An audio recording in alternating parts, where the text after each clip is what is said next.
Bonjour à toutes et à tous, bienvenue pour ce nouveau webinaire proposé par Happyvisio.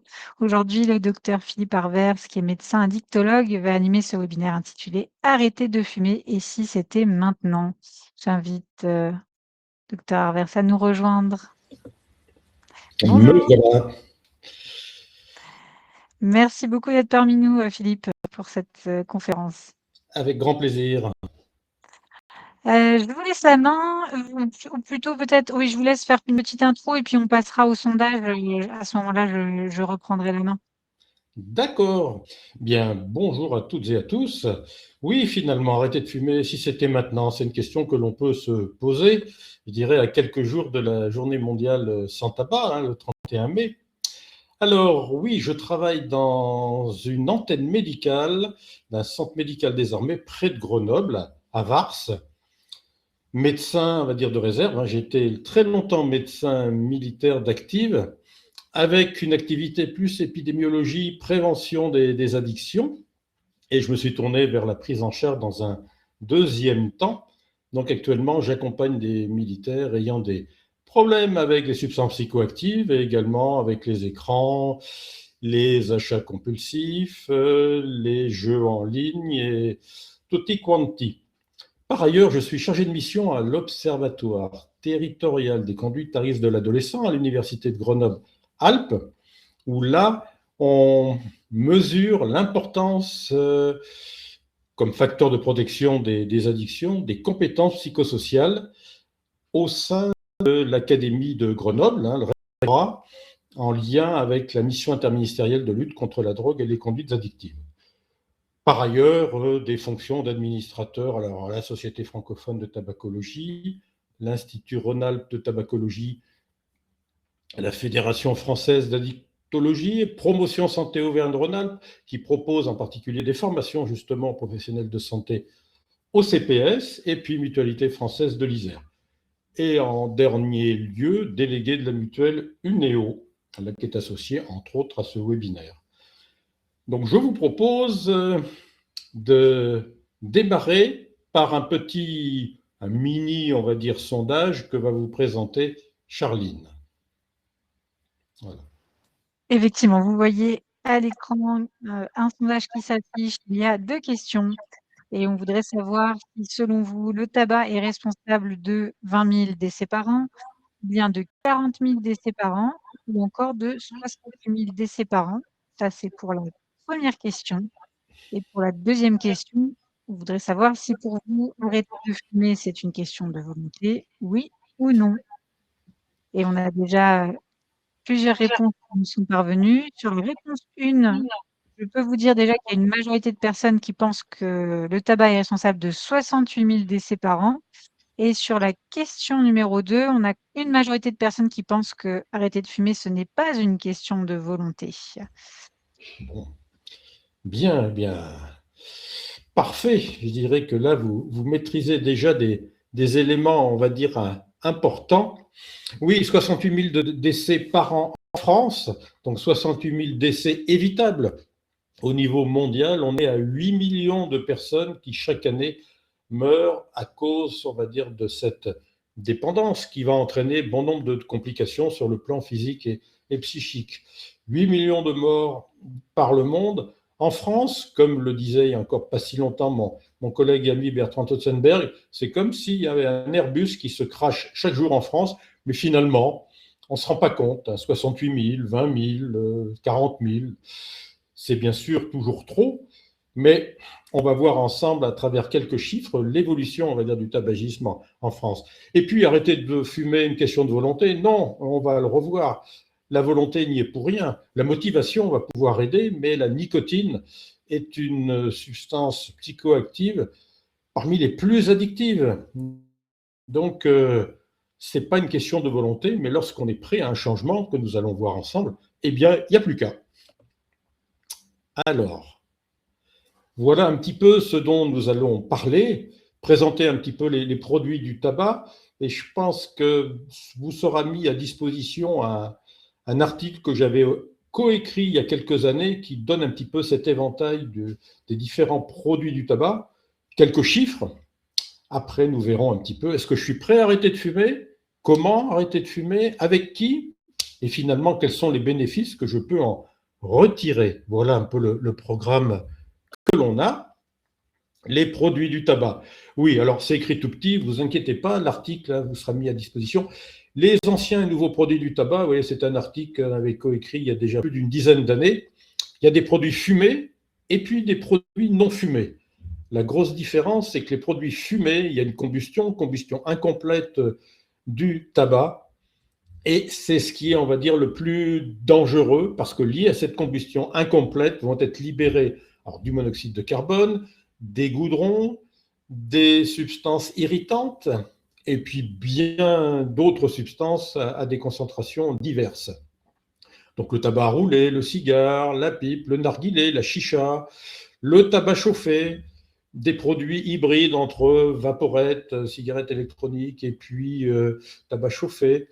Et puis d'autres produits pas utilisés tellement en Europe, comme le chérout, les bidis, le crétec, entre autres en Extrême-Orient, en Inde. Et puis le tabac non fumé. La prise, qu'on a connue pendant longtemps, tabac à mâcher, tabac à chiquer. Tabac à mâcher utilisé à une époque chez les sportifs. La pâte dentifrice, et puis des produits que l'on voit, dont on parle un peu plus actuellement, les sachets de nicotine.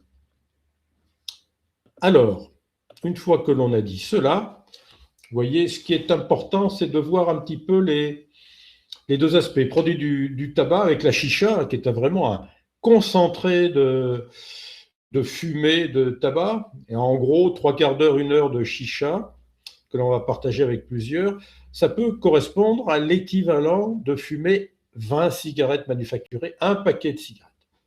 Le tabac à chauffer, qui contient du monoxyde de carbone, des irritants, d'autres substances, qui est légèrement moins pire que le vrai tabac, mais qui n'a rien à voir avec ces systèmes électroniques de délivrance de nicotine, la vaporette et autres, avec des versions, on va dire, réutilisables. Joule, qui a fait un tabac à un moment donné aux États-Unis, mais qui n'a pas réussi à percer, tant mieux, en Europe, avec des sels de nicotine, et puis des puffs, des cigarettes électroniques jetables, qui parfois contiennent autre chose que de la nicotine.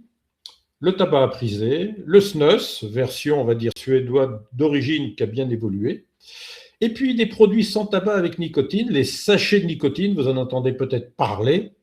Dans la matinale de LCI, il y a un petit peu moins de 15 jours, ça avait été présenté, j'avais fait une interview de 20 minutes dont il est resté une petite minute présentée, vous pouvez retrouver. Et puis après, des produits que l'on peut trouver à droite à gauche avec de la vraie nicotine ou de la nicotine synthétique, des perles de nicotine, des billes de nicotine. Donc vous voyez que là, je parle de nicotine. Et puis il y a des substances proches de la nicotine, comme le 6-méthylnicotine qui commence à arriver sur le marché. Puis on va en voir d'autres qui sont, on va dire, beaucoup plus addictives, comme les cannabinoïdes de synthèse, qui sont beaucoup plus addictifs que peut l'être le THC, le cannabis que l'on connaît. Quelques chiffres. Alors, ce qui est important, et ça avait été rappelé il y a quelques mois lors de, on va dire, du mois sans tabac 2025, en 10 ans, 4 millions de fumeurs quotidiens en France en moins. C'est loin d'être négligeable. Vous voyez, 2014, on avait près de 29% de Français qui déclaraient un usage quotidien du tabac.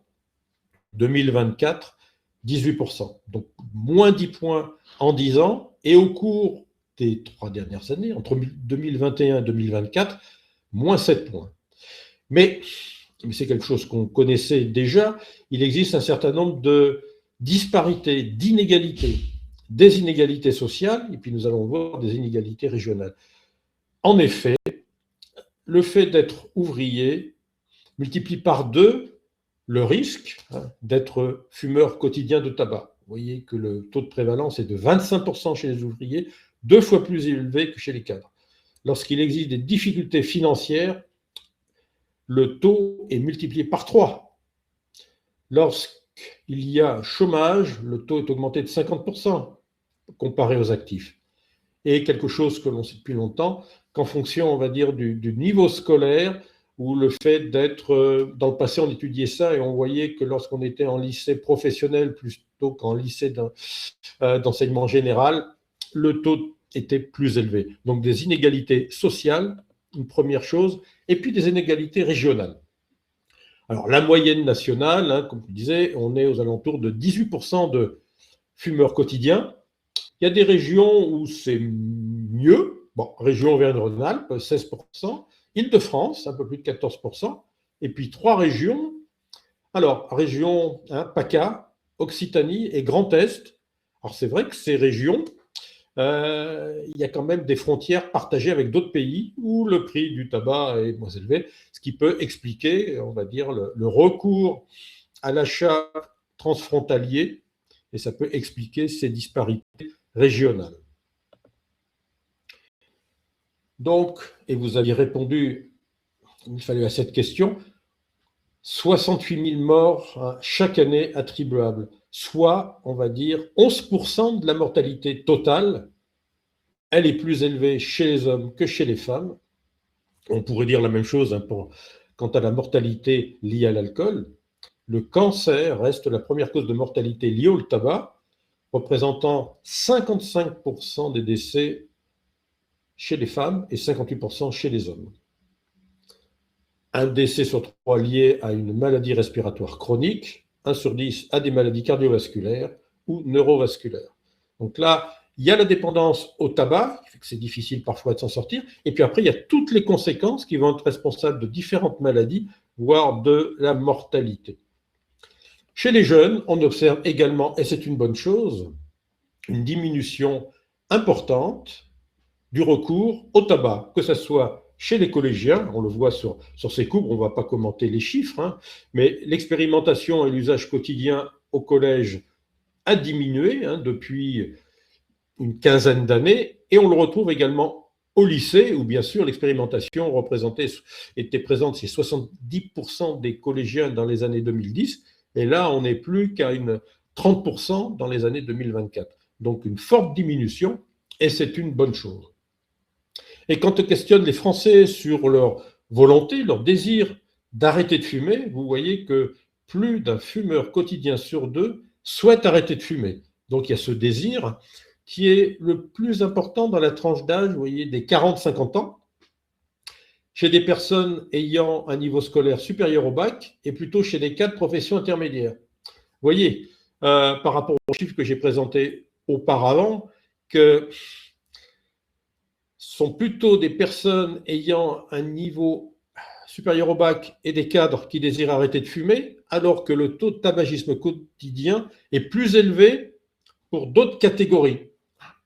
C'est donc déjà là une inégalité par rapport à la demande d'arrêter de fumer. Il y a moins de 20% de fumeurs quotidiens qui ont déclaré avoir fait au moins une tentative d'une semaine au cours des 12 derniers mois. Et là encore, on retrouve, on va dire, les plus diplômés, les cadres, les étudiants.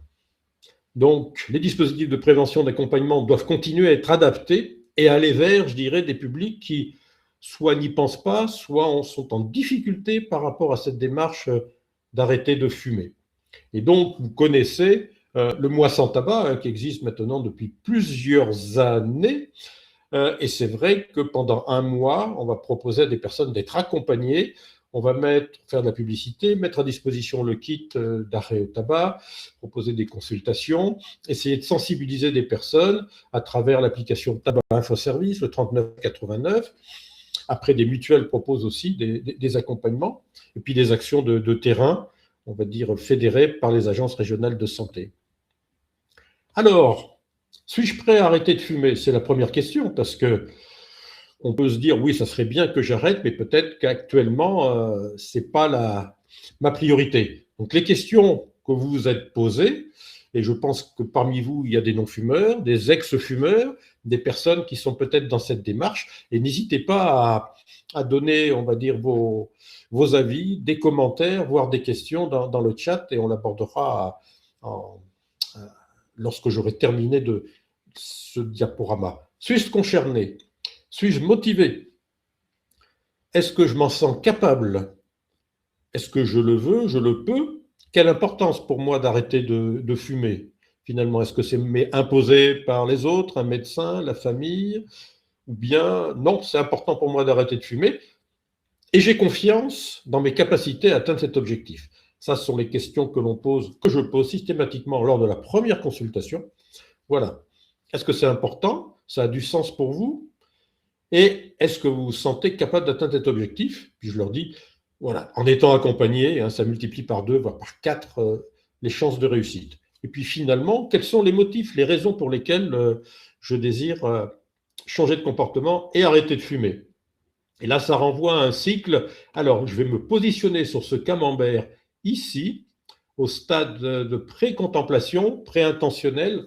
C'est un stade où, finalement, par rapport au tabac, on est bien avec ce comportement, on en retire plutôt du plaisir, pas d'inconvénient, donc il y a peu de changer de comportement. Donc, de dire à quelqu'un à ce stade, il faut arrêter de fumer, c'est sûr que ça ne fonctionnerait pas. On passe à un deuxième stade de contemplation, d'intention d'arrêter de fumer, où là, oui, d'un côté, il y a des bénéfices à arrêter de fumer, et puis d'un autre côté, eh bien, peut-être qu'il y a de l'atout, peut-être qu'on est essoufflé, peut-être que ça coûte cher, peut-être qu'il y a des tas de raisons, mais on est ce qu'on appelle dans l'ambivalence, hein. D'un côté, il y a le plaisir à continuer à fumer, d'un autre côté, ça serait bien que j'arrête, mais voilà, on est dans l'ambivalence et peut-être pas prêt à aller vers un stade où on va prendre la décision d'arrêter de fumer. Voilà, il y a plus d'inconvénients à fumer, beaucoup de bénéfices à arrêter de fumer. Allez, il faut que je franchisse le pas et que je prenne la décision pour passer à l'action.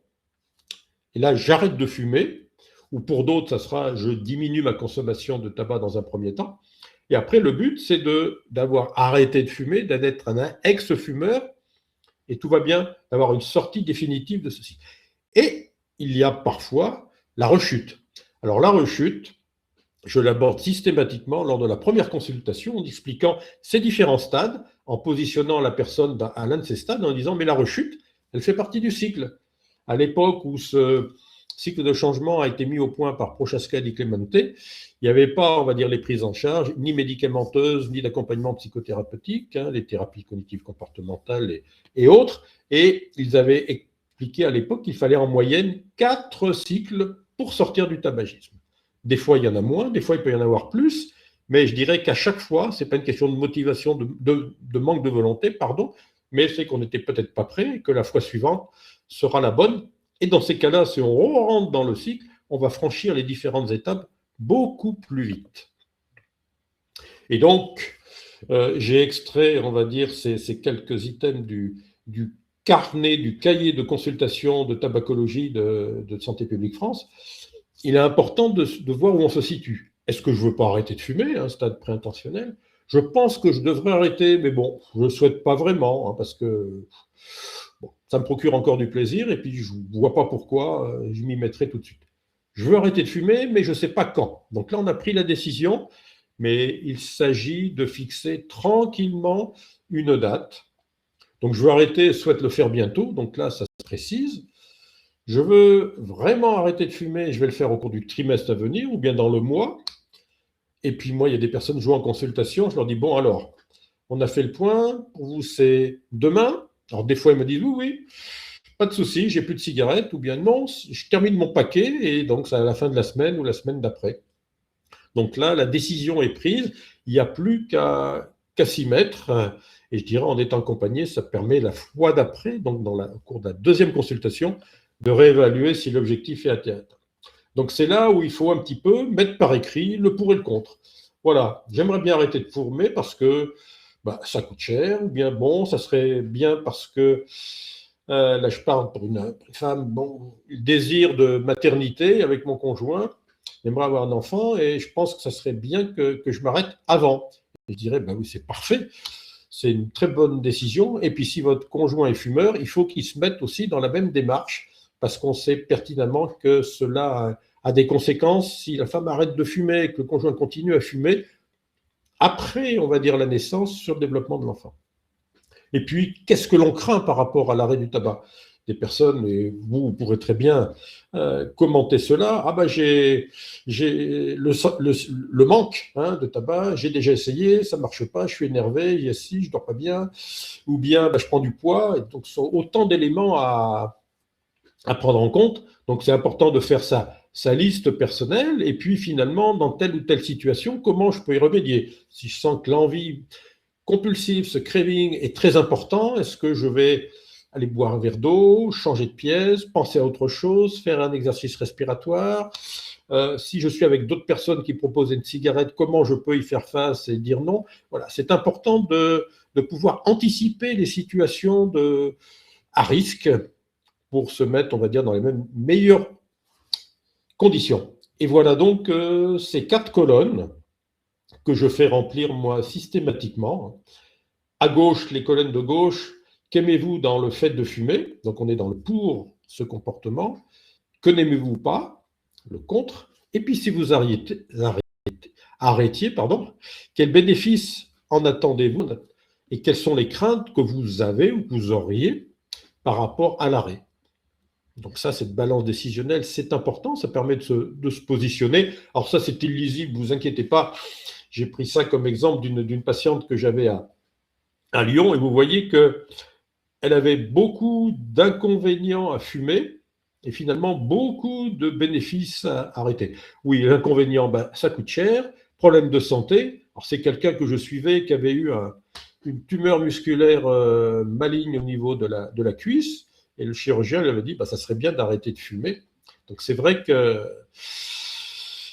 c'était compliqué pour elle, voilà, de se dire du jour au lendemain, il faut que j'arrête. Mais je sais que les bénéfices, c'est que je vais plus avoir de dépendance, je vais plus dépenser de l'argent pour me procurer le tabac. Donc, c'est important de pouvoir mettre par écrit ces différents éléments. Ça permet de se positionner et d'avancer. Donc, comme je le dis, l'important, c'est à un moment donné d'avoir essentiellement, si ce n'est que des désavantages à fumer et que des avantages, des bénéfices à arrêter de fumer. Ça. Alors, une fois que finalement, on a dit, voilà, j'ai pris cette décision d'arrêter de fumer, mais finalement, je ne sais pas comment, auprès de qui et comment. Donc, on va essayer d'avancer par rapport à cela. Et puis, dans le chat, n'hésitez pas à commenter en expliquant finalement ce qui a pu fonctionner pour vous, les conseils que vous pourriez donner aux autres. Alors, ça, ce que j'ai remis par écrit ici, c'est ce qu'on appelle le conseil d'arrêt. C'est une intervention brève. Dans le passé, on parlait de conseil minimal quand on voyait une personne en disant, bon voilà, est-ce que vous fumez? Non, d'accord. Oui, bon, on vous remet une plaquette d'information. Non, maintenant, on dit, voilà, il existe des méthodes efficaces, validées, pour vous permettre de sortir de cette dépendance. Donc, sachez qu'avec moi ou avec une autre personne, vous pourrez vous en sortir sans souci, sans contrainte, sans ressentir le manque. Et ceci, bien sûr, nécessite d'évaluer la dépendance sur le plan physique, dépendance à la nicotine, sur le plan psychologique et comportemental, afin de choisir, et nous, on propose, thérapeute, quelque chose, et notre patient va choisir et va valider le choix. Nous, on est simplement là pour accompagner et que ça se passe le mieux possible. Et on va accompagner le plus longtemps possible des personnes chez qui, moi, ça a pu se faire en quelques semaines, en quelques mois, et d'autres, il a fallu plusieurs années. Il faut simplement se mettre au rythme de son patient, alors qu'on sait pertinemment que le mieux serait d'arrêter et le plus vite possible.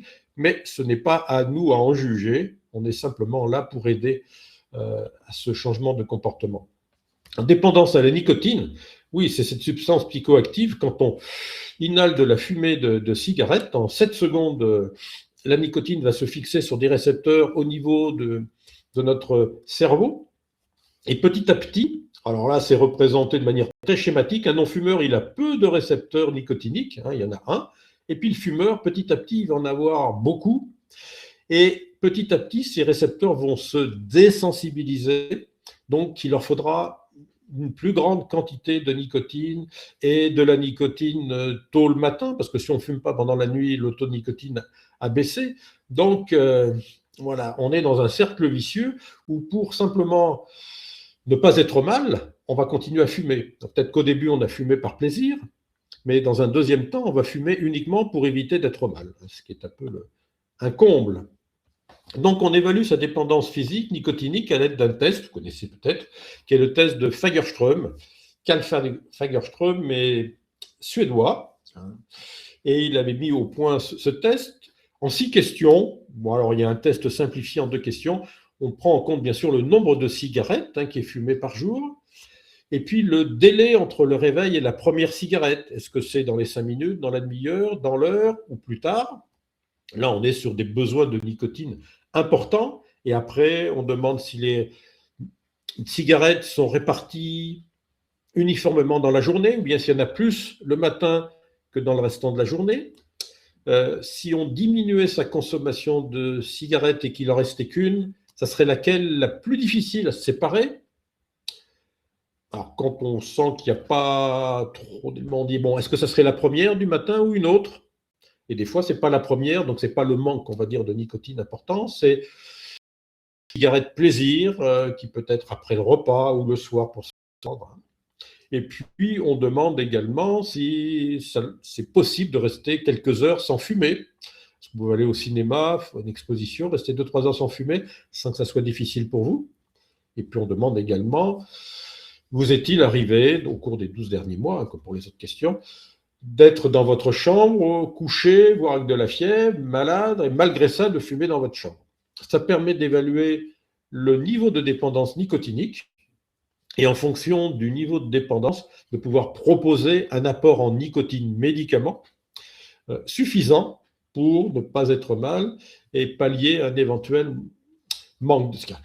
Je précise également un petit peu de certaines équivalences. Une cigarette roulée équivaut à 2 cigarettes du commerce parce qu'elle peut être roulée, mais c'est pas, même si c'est avec un tubeur, c'est pas tassé de la même manière, donc la combustion incomplète va être plus importante.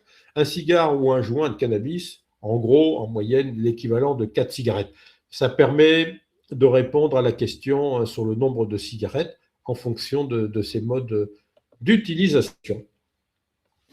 Alors, indépendamment de la dépendance à la nicotine, il y a, on va dire, cette dépendance comportementale qu'il va falloir prendre en compte. On a abordé ensemble les différents stades, et donc je ne vais pas venir.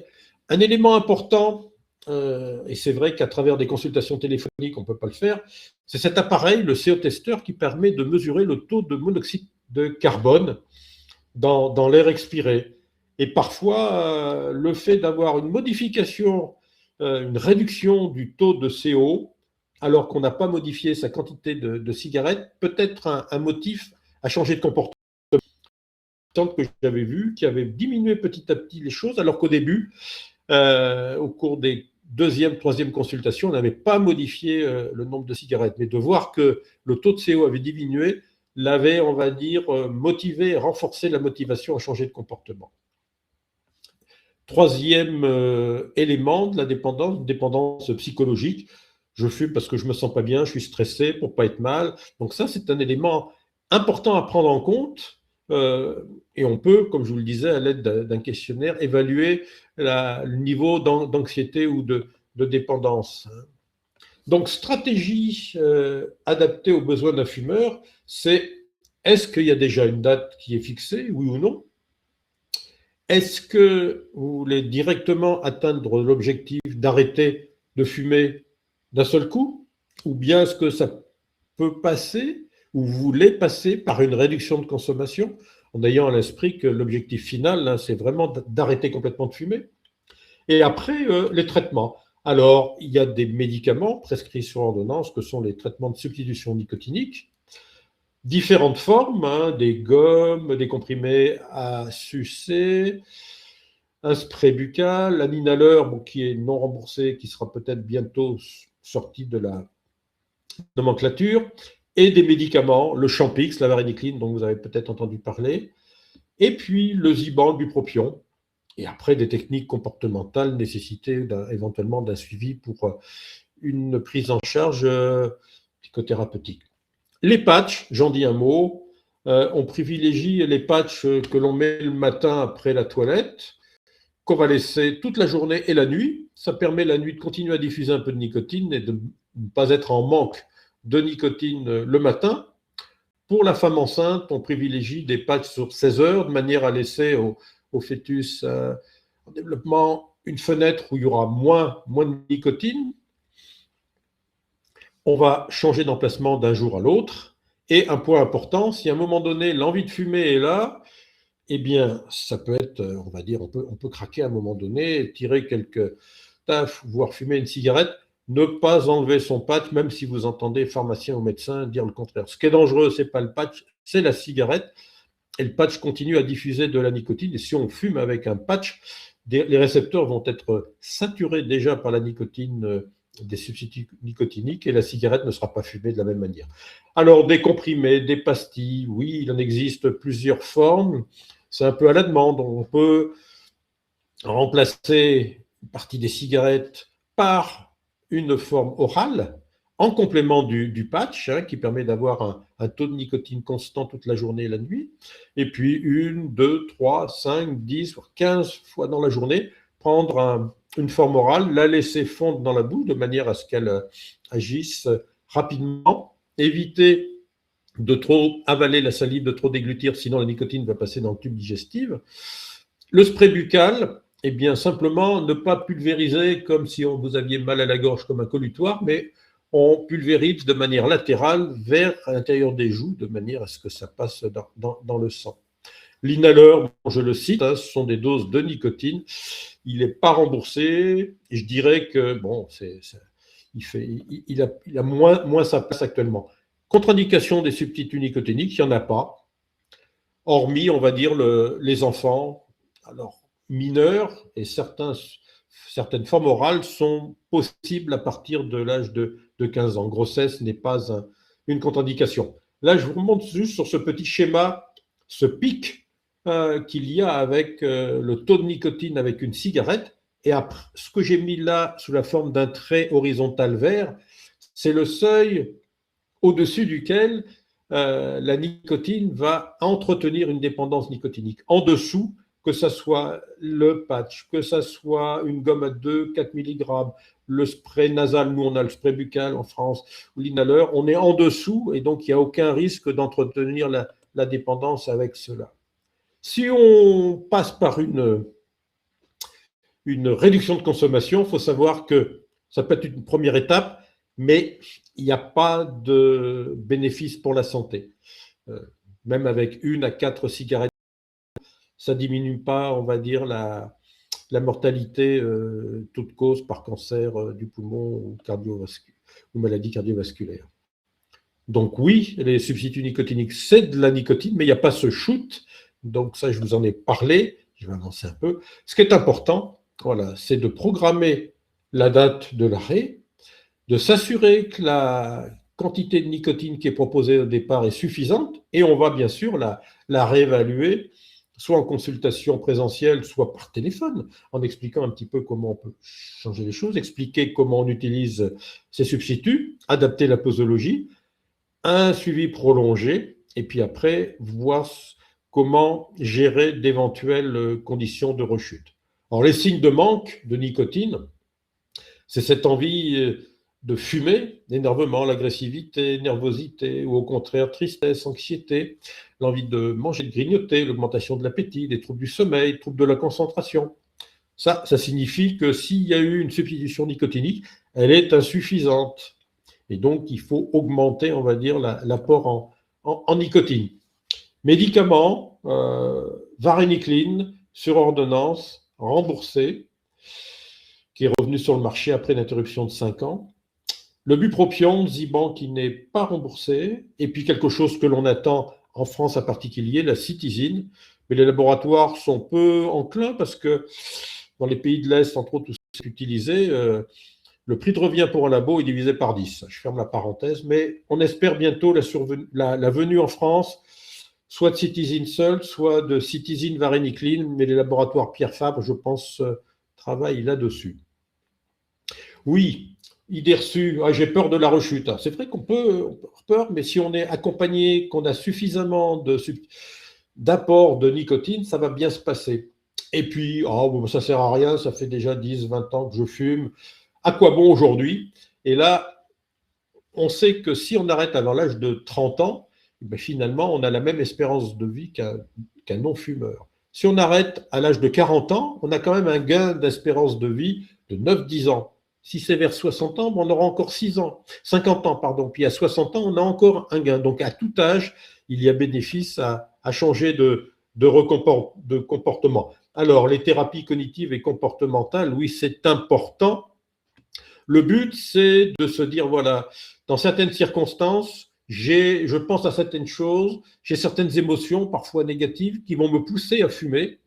Et donc, on peut travailler sur des pensées qu'on appelle automatiques, les transformer en pensées alternatives, travailler sur les émotions, ce que l'on ressent pour essayer de trouver une émotion, prendre en compte cette émotion, accepter cette émotion. Et là, on a des TCC, des techniques, on va dire, d'acceptation qui permettent d'avancer là-dessus. Et puis, qu'est-ce que je fais à la place de fumer? C'est quelque chose que l'on propose. En complément, la cohérence cardiaque, des exercices respiratoires, voilà, Respire Relax Plus, hein, vous pouvez tester. On inspire profondément par le nez, 5 secondes. On expire profondément par la bouche, ceci pendant 5 minutes, 3 fois par jour.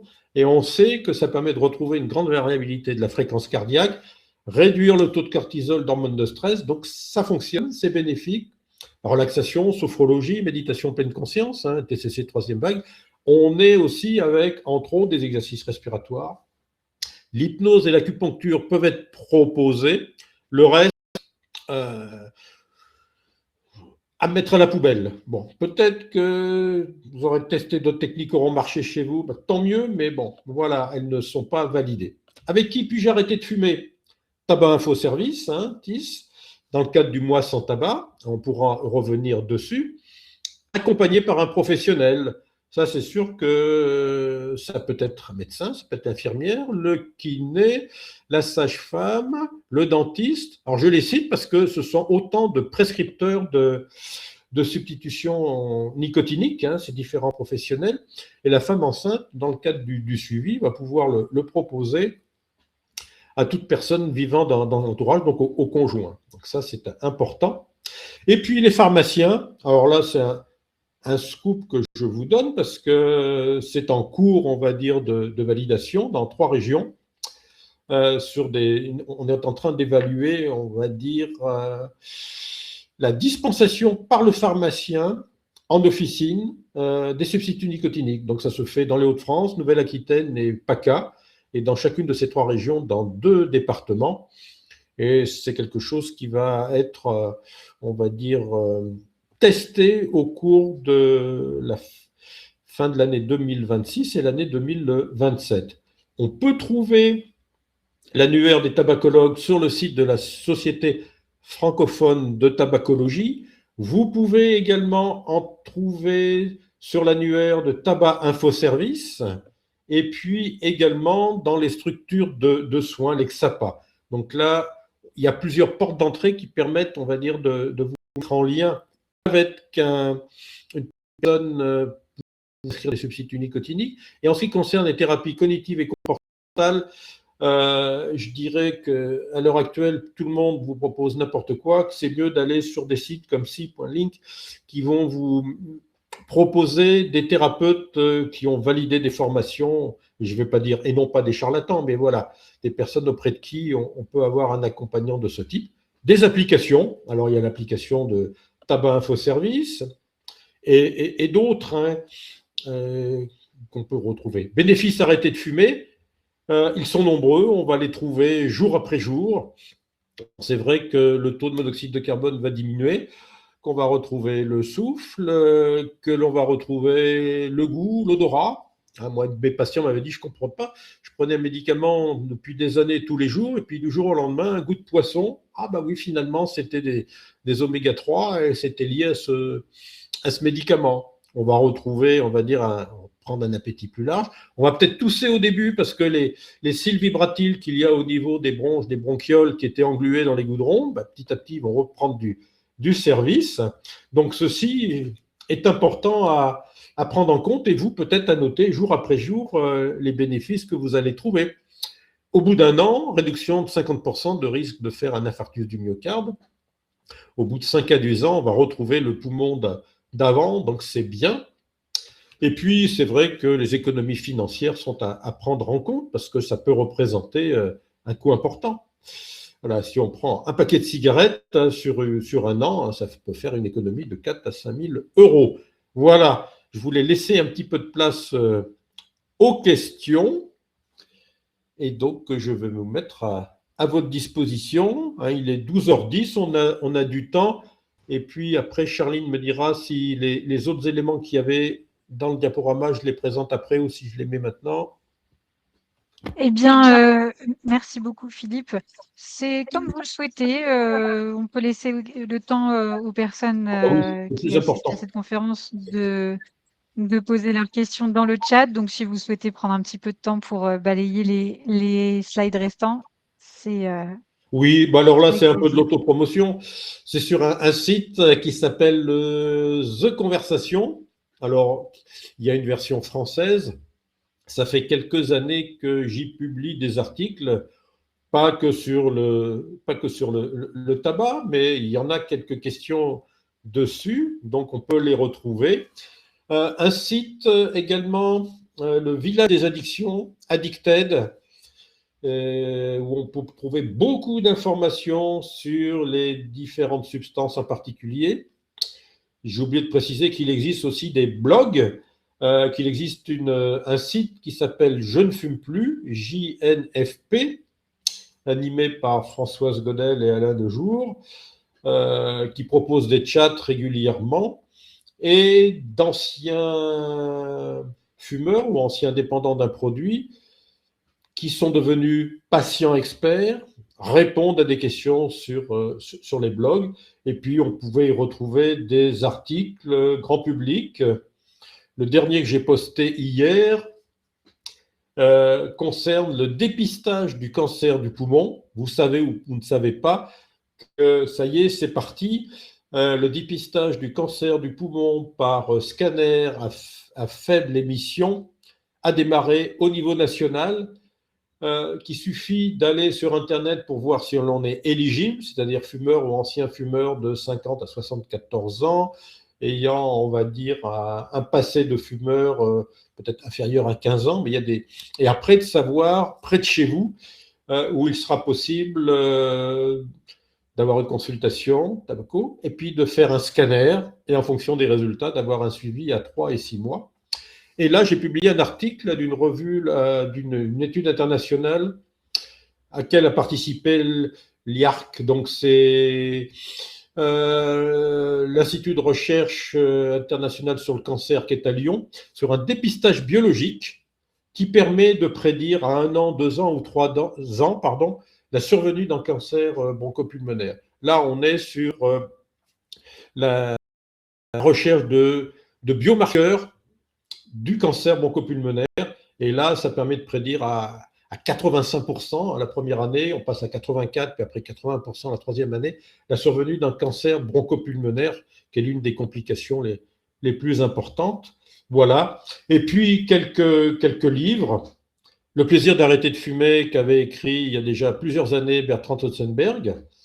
Ma cigarette, pourquoi je t'aime, comment je te quitte, par une collègue qu'organise l'année prochaine le prochain congrès de la Société francophone de tabacologie à Bordeaux, Nathalie Lazerowitz.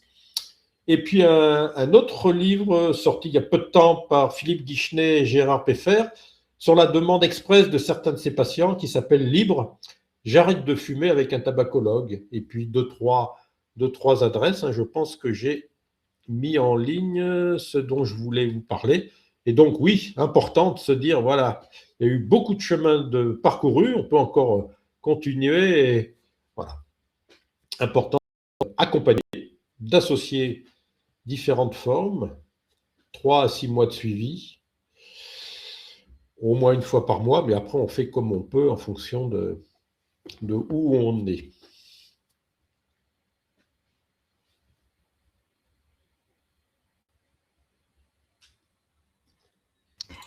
Merci beaucoup Philippe, pour cette conférence. On a donc des questions, on a aussi des commentaires. Une personne qui nous dit qu'elle a repris récemment pour, soulager ses douleurs, avec la conscience du fait que c'est plutôt illusoire hein, d'avoir cette cigarette, ce tabac pour finalement soulager entre guillemets des douleurs. On a également un Alors, je peux commentaire répondre juste rapidement en disant oui, non, non, non, non, c'est très important ce qui vient d'être souligné. Ça a fait l'objet d'un mémoire de DU de tabacologie d'une infirmière grenobloise, Estelle Cottrefour, qui a eu en plus cette année-là le prix du meilleur mémoire au niveau national et qui a écrit un article dans une revue qui s'appelle Le Courrier des addictions. Non, il y a un lien important entre la douleur et le fait de fumer. Et donc, dans les centres, on va dire, de prise en charge de la douleur, d'aborder systématiquement la question du tabac. Non, il y a un lien et l'un explique l'autre. Hein. Donc, c'est une réalité. Non. on a également un autre commentaire qui nous dit que peut-être avec cette chaleur, cette canicule, on a encore plus envie d'arrêter de fumer. C'est vrai qu'avec la chaleur, finalement, on a peut-être un peu moins envie et ça serait le moment propice pour essayer d'arrêter. Ah, exactement, je crois qu'il faut, si l'objectif est là, on se dit oui, allez, en plus, il y a tel élément. Des fois, je dirais que c'est la petite goutte d'eau qui permet de passer à l'acte. C'est ce que je dis des fois pour des techniques comme l'hypnose ou l'acupuncture.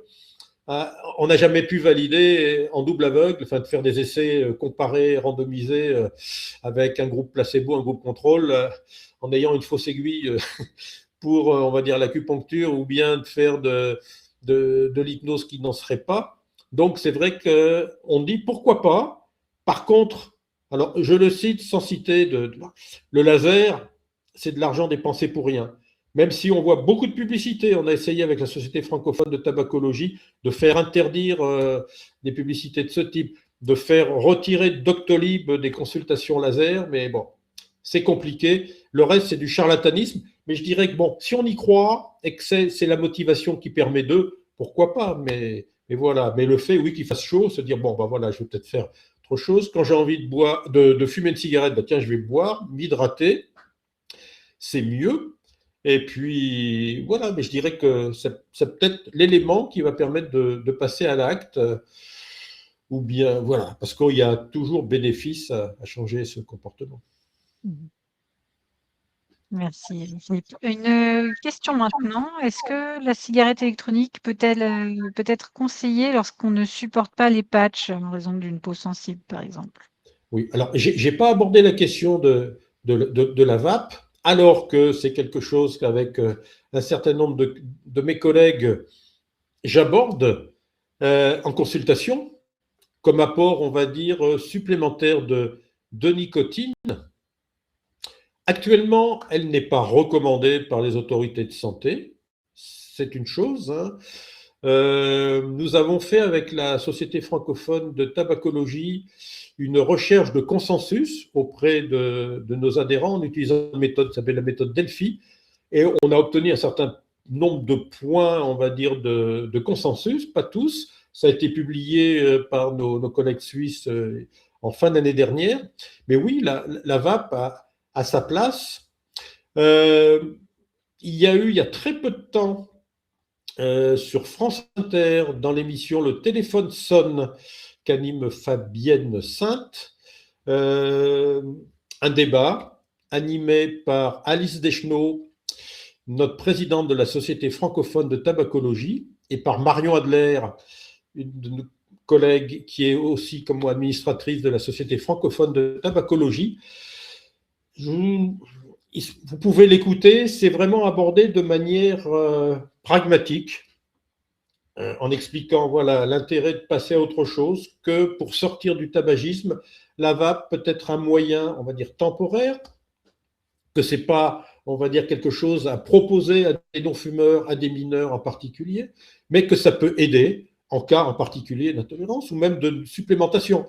Moi, quand je vois en consultation une personne, je propose les substituts nicotiniques ou le Champix en première intention maintenant, ce médicament. Et puis, quand on pose la question de la vape, ben je dis voilà, il y a eu un rapport de l'ANSES, hein, l'Agence nationale de sécurité et d'évaluation sanitaire, qui est sorti en février, qu'on peut trouver sur le site de l'ANSES, rapport de 700 pages, une expertise collective, où on trouve, on va dire, justement, réponse à bon nombre de questions que l'on se pose par rapport aux composants, par rapport au risque qu'il y a, au risque avéré, au risque éventuel. Donc c'est un gros document, mais il y a on va dire, des raccourcis, des résumés qui permettent de dire oui, la VAP peut être un outil utile. Et actuellement, quand on évalue le taux de réussite de sevrage tabagique à 6 mois, eh bien, c'est la vape avec nicotine qui donne les meilleurs résultats. Les substituts nicotiniques viennent après. Mais voilà, hein, on est dans des évaluations d'efficacité. Après, le risque zéro, il n'est pas là. Après, il y a de la vape détournée de son usage avec des cannabinoïdes de synthèse. Il y a la PEUF, la PTC, la pétocrane, hein, avec des cannabinoïdes de synthèse qu'utilisent parfois des jeunes ou des moins jeunes. Donc, il y a des fois des mauvais usages du contenant. Voilà, on peut remplacer la nicotine par autre chose et observer des effets qui ne sont pas attribuables au produit initial. Donc, ça peut être une aide, sans problème, chez des distributeurs indépendants où on trouve sur le e-liquide les normes AFNOR, les deux normes AFNOR qu'a réussi à proposer le professeur Bertrand Sotzenberg, qui a une consultation actuellement, on va dire, spécifique VAP sur Paris. Voilà. C'est clair. Merci beaucoup, Philippe. J'ai une autre question pour vous. Est-ce que vous auriez une idée de pourquoi certaines personnes développent une dépendance à la nicotine plus rapidement que d'autres? Ah, Peut-être. c'est une bonne question. C'est comme l'alcool. On n'est pas tous égaux. Il y a des. Alors, j'employais un gros mot, un polymorphisme génétique. Voilà, on n'a pas tous les mêmes gènes et on peut avoir aussi des capacités différentes d'élimination, de transformation de la nicotine. Donc, pour une personne donnée, la nicotine va être métabolisée plus vite. La femme enceinte va métaboliser plus vite qu'une femme non enceinte la nicotine. Donc, il faudrait avoir un apport nicotinique pour un grossesse plus élevé. Une personne sous traitement psychiatrique en particulier, antipsychotique, eh bien, on va être amené aussi à moduler l'apport en nicotine. Celui qui fume, parfois on augmente les doses de ces antipsychotiques. S'il arrête de fumer, il va falloir les réduire parce qu'il n'y aura plus la nicotine pour dégrader. Et puis, on a des mutations au niveau des récepteurs nicotiniques. Là encore, là, je mettais en ligne il y a 2 jours une publication. Alors, il y a plusieurs récepteurs. Alors, il y a les alpha-4, bêta-2, il y a les alpha-5, et là, il y a une mutation génétique au niveau des récepteurs, au niveau des poumons, qui font que s'il y a une mutation génétique à ce niveau-là, eh bien, on est plus enclin à une dépendance nicotinique et à faire une bronchopneumopathie chronique obstructive. Donc, plus de risques de BPCO, plus de risques de maladies bronchopulmonaires du fait de ce polymorphisme. Donc, voilà. On n'est pas tous égaux, comme le fait de se dire, bah, tiens, moi j'arrête du jour au lendemain sans apport. Je dis, c'est très bien, mais vous êtes dans les quelques pourcents. Et donc, les autres qui ne peuvent pas, bah, ce n'est pas de leur faute, ni un manque de volonté, c'est qu'il y a besoin d'un accompagnement parce que la nicotine, ça rend addict et pour longtemps. Oui, je pense que c'est essentiel de rappeler ce message-là pour finalement déculpabiliser les personnes qui peuvent avoir dans leur entourage des gens qui leur disent bah, moi j'ai réussi voilà, du jour au lendemain. C'est un petit peu comme pour le sucre, pour d'autres addictions où on n'est pas tous égaux et Mmh. effectivement c'est bien de le rappeler. Euh, Est-ce que vous avez des données peut-être sur comment le cerveau se rétablit après l'arrêt du tabac, notamment au niveau des circuits de la récompense pour qu'ils se normalisent? Est-ce qu'on a Bon, un ben peu là, ça des se fait. idées?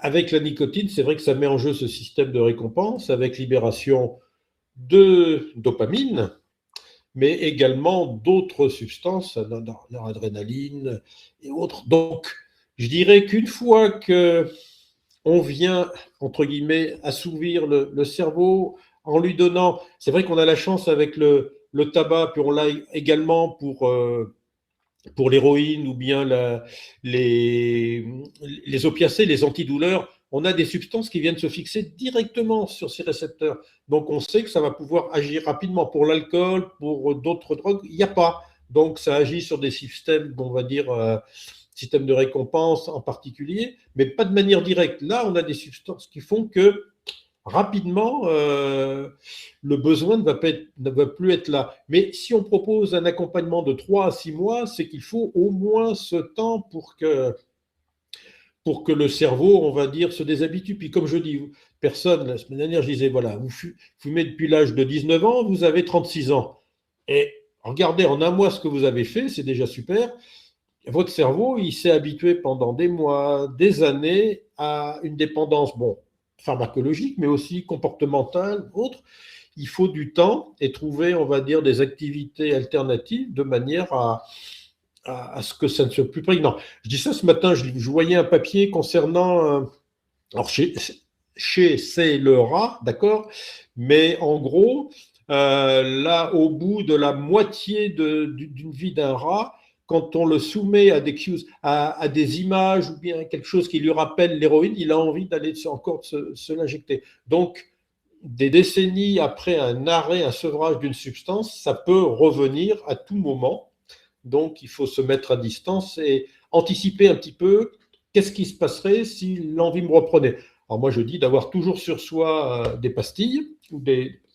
Et pour ceux qui disent oui, mais bon, il y a cette gestuelle, il faut que j'ai un crayon, quelque chose, autre chose dans la bouche, je leur dis pourquoi pas une vaporette zéro nicotine, zéro arôme, et puis voilà, et éventuellement avec un e-liquide, un liquide où il y ait du liquide. Attention, une fois que la dose est terminée, de ne pas continuer à l'utiliser parce que c'est dans ces circonstances où ça va.